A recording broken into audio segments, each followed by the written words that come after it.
Про мои тренировки на начальном этапе на реальных примерах. Нашел в стопке пару листиков не очень симпатичных рисунков. И сейчас поделюсь, что я делал и что я отрабатывал практически. Это один рисунок. Вот можно чуть-чуть рассмотреть подробней. Это второй рисунок. Вот тоже можно посмотреть подробней. Ничего симпатичного. Но для тех, кто находится в начале тренировок, может быть, будет интересно. Меня зовут Эдуард Кичигин. Уроки по моей графике в описании к видео. Но сначала посмотрим на мою графику в более отработанном варианте, чтобы было понятно, куда ноги растут, вернее. Так, немножко запутался, но вот он отработанный вариант. Это 18-й год, рисовал в Питере. Симпатичные кустики получились. И земля, и трава. Это Chiesa di Santa Anna, Палермо графика и отработка итальянского языка. Тоже в целом симпатично. Вот такой вот тип графики. Это уже Петербург. Кто узнает собор, пишите в комменты. Чуть-чуть детализации. В общем, я двигался вот в этом направлении. И вот в этом тоже. Это Венеция, благословенная Венеция. Chiesa di San Travasso и отработка итальянского языка. Немножко городишко Фана, церковь Пезаро, ландшафтная графика, перспективные упражнения, микрозарисовочки какой-то идеи. Это собор Урбино,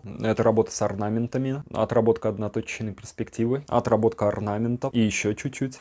Собор Спаса на Крови, тоже с отработкой, конечно же, итальянского языка. Питер построили итальянцы. Попытки работать мягкими материалами. Это, по-моему, сепия. Или соус. Тоже мягкие материалы. Это сангина. Ох, хорошо, что я встретил этот набросок, потому что я снова попробую, потому что это работает, как я вижу, очень хорошо. Это частично Нарвские ворота. Вот как симпатично. И главное, быстро и просто работают мягкие материалы. Очень советую всем на них обратить внимание. Это растральные колонны. И опять же итальянский язык. И работа с размытием чернил. Симпатично.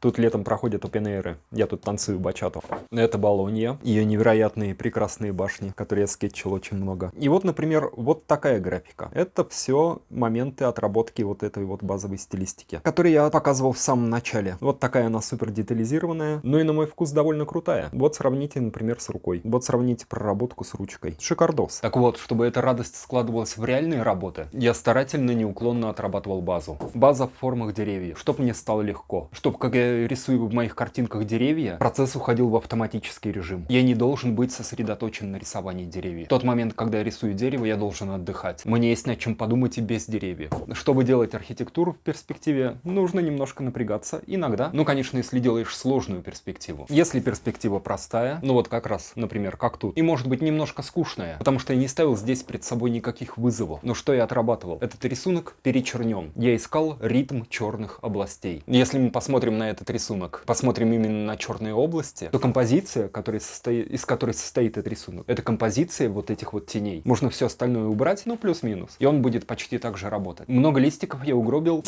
отрабатывая вот эту тему с тенями. И это также один из элементов, почему можно делать быстро, просто хорошо, стильно. Если ты понимаешь ритм и силу тени. Деревья я отработал, я этот момент сбросил. Это уже не представляет мне проблемы. Работу с тенями я отработал, этот момент я тоже сбросил. И это тоже не представляет у меня проблемы. Это реальное движение вперед. Для того, чтобы освободить свой мозг и делать симпатичный результат на автомате. Что происходит тогда, если вашему мозгу легче, он сосредотачивается на других задачах? И это же круто. У меня в моем случае есть возможность и ресурс для того, чтобы думать о проекте. Если ваша задача не проектирование, ваш мозг высвобождается для того, чтобы более активно работать над другими деталями рисунка. И в итоге вам идти легче. То есть вот эта ступенька, вот эта ступенька. На эту ступеньку встали, почувствовали себя уверенно и дальше легко. На эту ступеньку встали, почувствовали себя уверенно и дальше легко. Уверенность приходит из количества тренировок. Из правильного подхода и количества тренировок. Я этот подход и ориентиры ищу в работах старых мастеров. Я ориентируюсь на них. Большей частью на итальянскую школу. Потому что я работаю в Италии. И много-много-много где еще работал. И по моему мнению, итальянская школа, она лучшая. Я ее интерпретирую и подвожу под мои проектные задачи. Мои проектные задачи быстро, просто, хорошо, симпатично, красиво сделать эскиз моей идеи и положить его на лист. Поэтому я отрабатываю не в целом композицию, не беру сложную картину, а собираю ее из маленьких отработанных простых элементов. И в итоге получается гарантированная автоматичная гармония. Это весело и интересно. Уроки по моей графике в описании к видео смотрите. Там я по шагам просто все рассказываю, как нужно делать, чтобы приходить вот к этим моим результатам. А тут смотрите плейлисты. Очень много полезной информации. Прям серьезные выжимки из моего проектного и художественного опыта. В Италии, в Европе и в мире. Меня зовут Эдуард Кичигин. Всем хорошего дня. Чао-чао.